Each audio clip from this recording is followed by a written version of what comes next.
Ayan, hello po sa ating lahat. Mga team Kalingap, naway nasa mabuti po kayong kalagayan. So, dito sa video ito, si Kuya Val ay nagsalita po na kung ano nga ba yung nangyari kay Miss E. Kasi pumunta po siya sa bahay nila Carla, kasi ngayon po yung ribbon cutting, 'di ba? Mamayang hapon po, Alam naman po natin na siya na sana yung papabahayan at kita po natin na super laki ng budget para sa kanya ng kanyang sponsors, especially si Kalinga Prab, maglalabas din po yan ng pera, di naman po lahat sa sponsors, 'di ba? So, ayun, sabi niya, nanghihinayang siya. Although, di naman po nanghihinayang si Kuya Pat.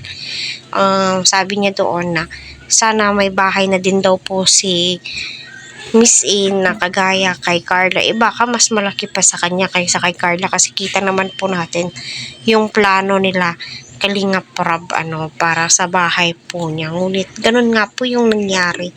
No, so bakit nga ba naisisingit ni Kuya Val si Miss E?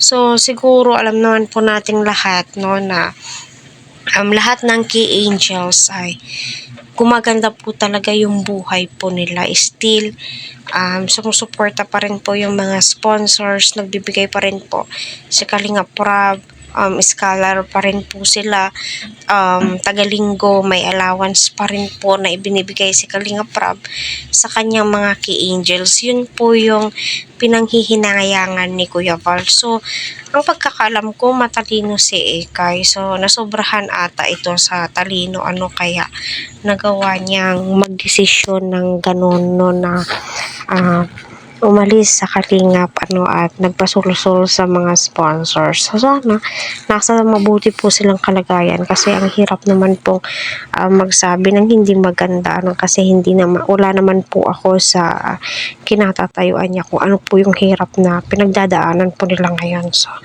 So alam naman po natin si Kuya Val ay isa pong good Samaritan. So di po niya siguro malaman kung anong po yung buong kwento kung bakit umalis siya, napagdesisyonan niyang umalis, so choice niya po yan, na umalis, hindi naman po siya pinapaalis ng Team Kalingap, so gayon pa man, sana maging masaya siya, kasi yung pinagsamahan po talaga nila dito, nasira, although hindi naman po maibabalik yun kahit ano pong gawin po, kahit bumalik po siya sa Team Kalingap, wala na yung mga pinagsamahan po nila. Di ba, grabe, yung highlights is nasa kanya na lamang po lahat, di ba? Always po siyang binablog.